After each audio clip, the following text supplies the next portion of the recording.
Dr. Emma Taylor, 42, was 3 weeks into her elephant migration survey when she noticed something was wrong.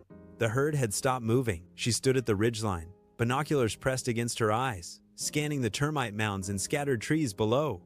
23 elephants. They were clustered together in an unusual formation, barely advancing despite the deteriorating water sources. In her 15 years studying African elephants, Emma had learned to read their behavior like text. This was not normal. She descended carefully, her research assistant Marcus 2 steps behind, both of them moving with deliberate slowness. The morning heat was already climbing. By afternoon, it would be unbearable.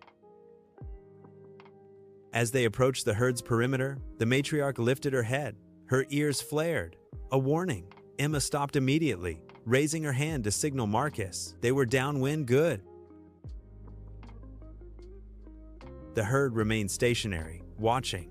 Emma could see the dust coating their hides, the mud caked around their feet from the drying waterhole 3 miles back. She could also see something else. In the center of the cluster, surrounded by adult bodies, was a shape that didn't belong. White. Not cream, not pale gray, pure, luminous white. Emma's breath caught. "Do you see it?" Marcus whispered. "Albino," Emma breathed. "My God, it's an albino calf." The calf was small, perhaps 6 months old. In the partial shade created by the standing adults, its white hide seemed to absorb light rather than reflect it. The skin around its eyes appeared pinkish, and even from this distance, Emma could see it was not moving with the normal energy of a young elephant. She raised her binoculars again, steadying her hands. The calf's posture was wrong. It was standing, yes, but with its head slightly lowered, leaning against its mother's flank. The mother, a younger female, gray-skinned, with a notched tusk, stood rigid, her trunk occasionally reaching back to touch the white calf, as if confirming it was still there. "It's vulnerable," Marcus said quietly. "Isn't it? The coloring." Emma nodded slowly. Albinism in African wildlife was catastrophically disadvantageous. No natural camouflage. High visibility to predators. Often associated with poor eyesight, hearing problems, skin sensitivity. An albino elephant calf wasn't just rare, it was a living target. "We need to document this," Emma said, already pulling out her camera. "But carefully. We're going to observe from distance. No sudden movements." They settled into the tall grass, perhaps 200 meters from the herd. The sun climbed higher. For the next 4 hours, Emma watched the herd's behavior shift. The matriarch remained at the center, closest to the white calf and its mother. The other adults rotated positions subtly, always ensuring the young elephant was surrounded. It was protective positioning, the herd knew. But by midday, Emma noticed something more troubling. The white calf hadn't moved, not significantly, while other young elephants in the herd grazed, played, or wandered under their mother's supervision. The albino remained stationary, leaning heavier against its mother's body. "Is it sick?" Marcus asked. "Possibly," Emma said. She was adjusting her camera lens, trying to get a clearer view of the calf's eyes. When she finally did, her stomach tightened. The eyes appeared clouded. "The visibility. I think it might have vision problems. Albino animals often have compromised sight." "Then how is it surviving?" Emma didn't answer immediately. The question was rhetorical, and they both knew the implications.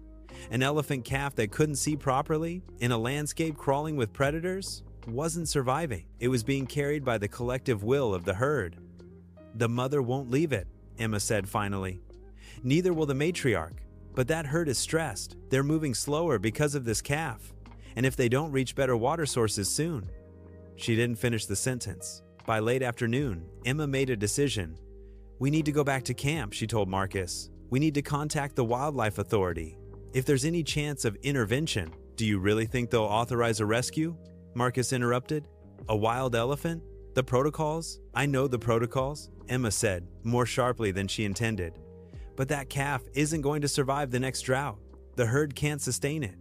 And an albino elephant." She paused, looking back at the white shape in the distance. "It could be studied, protected. There's a facility in Nairobi. If we can get it there alive," Marcus said quietly. They packed their equipment and moved away from the herd, creating distance before heading back toward their camp. Emma kept looking over her shoulder. The white calf had faded into the cluster of gray bodies, becoming a ghost among its own kind. Dr. James Okonkwo, 56, the regional wildlife ranger coordinator, listened to Emma's report without interrupting. He was a man of considerable experience and considerable caution, both qualities that had kept him alive in the African wilderness for 30 years. When Emma finished, he was quiet for a long moment. "You understand," he said finally, "that a rescue operation is complicated. The mother will defend the calf. The matriarch will defend the calf. We're not simply extracting an animal from the wild. We're intervening in a family unit." "I understand," Emma said. "And you're certain of the albino identification?" "Completely. I've documented it, video and still photographs." James stood and walked to the window of the research station, looking out toward the darkening savanna. In the distance, lightning flickered on the horizon. Storm season was coming early this year. Drought followed by monsoon, the worst possible cycle for vulnerable animals. "I'll make calls," he said, "to Nairobi, to the sanctuary network." "But Emma, I need you to understand something. If we commit to a rescue, we need to be prepared for everything to go wrong." "I am," Emma said. "The mother might die defending it. The calf might not survive the sedation required to move it.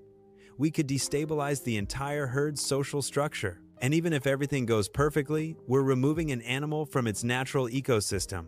That's not conservation, that's custody." "But it's a chance," Emma said. "Without intervention, that calf has no chance." James turned back to face her. He nodded slowly. "Get some rest," he said. "If this happens, it happens tomorrow. These operations have small windows." The call came at dawn.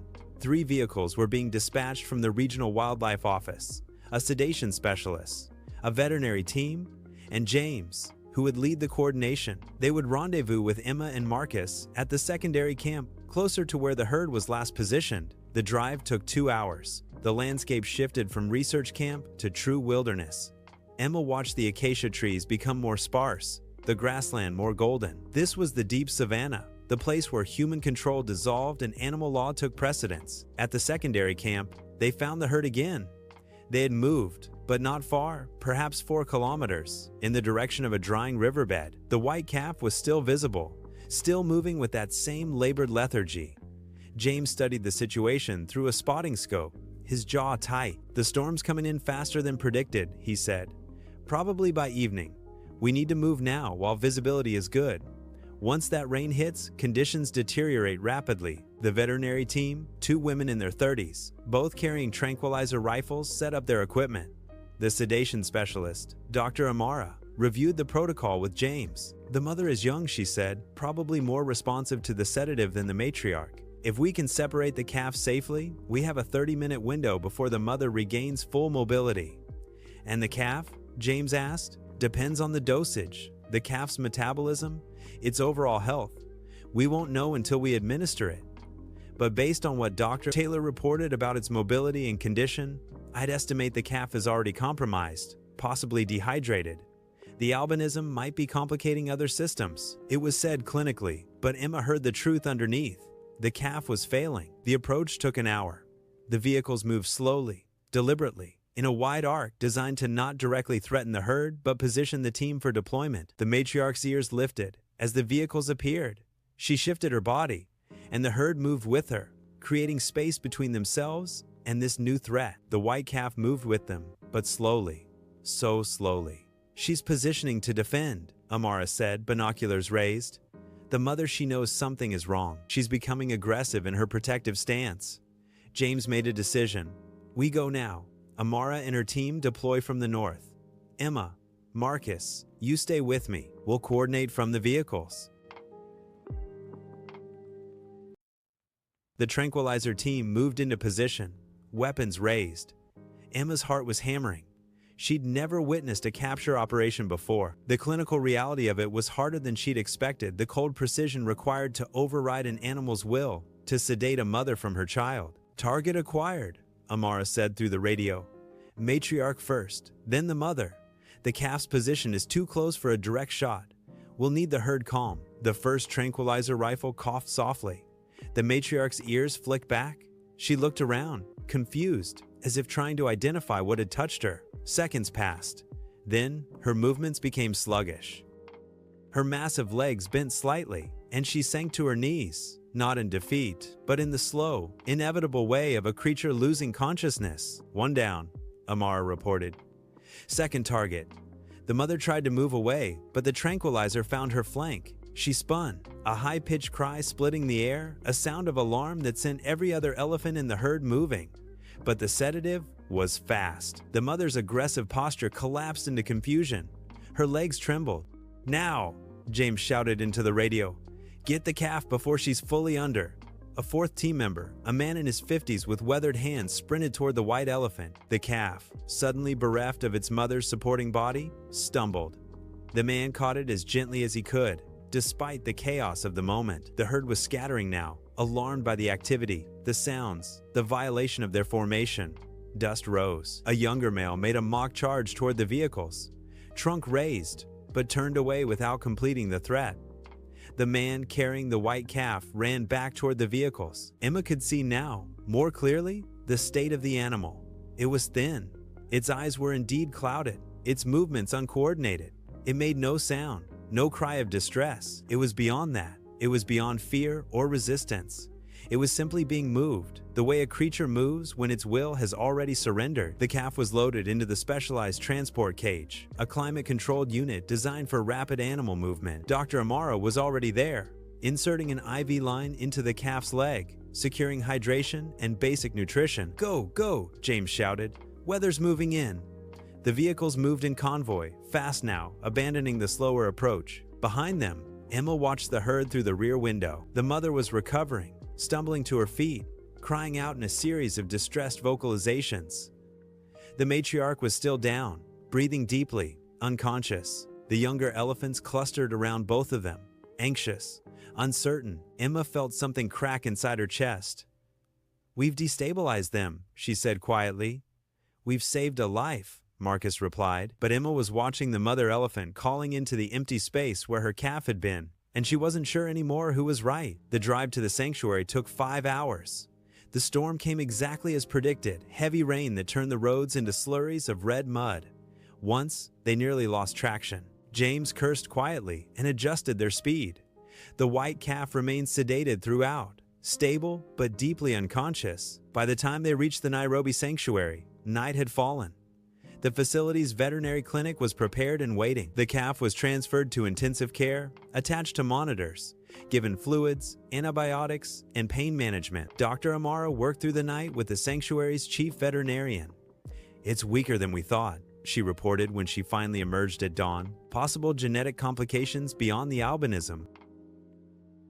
The vision is severely compromised, possibly blind or near blind in certain light conditions. And there's a respiratory infection developing. Will it survive?" Emma asked.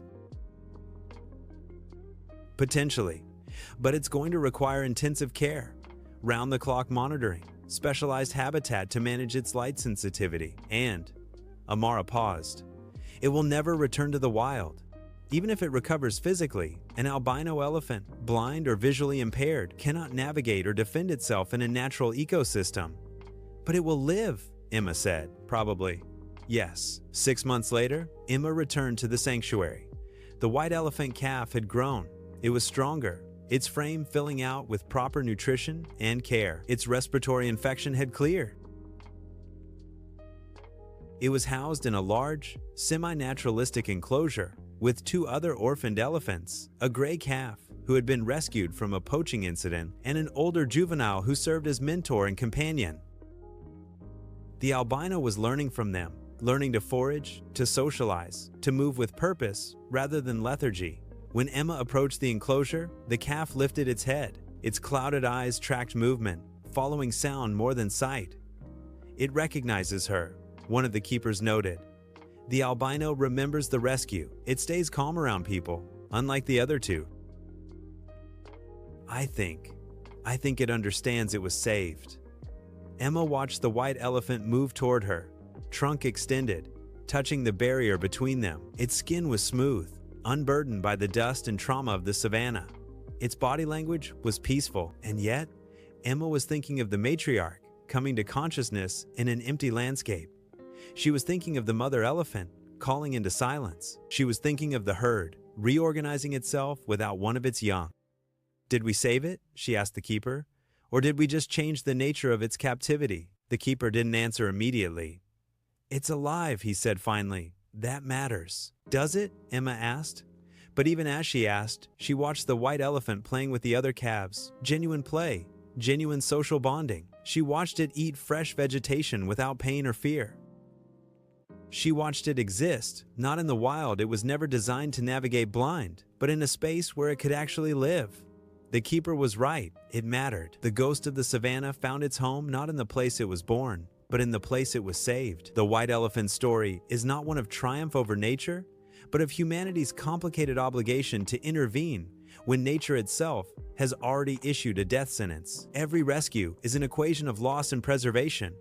Every conservation choice carries the weight of ecosystems disrupted and natural cycles interrupted. But sometimes, when we are faced with a creature that cannot survive in the wild, a creature marked by its very existence as vulnerable, we must choose. The herd survived the drought. The matriarch recovered fully.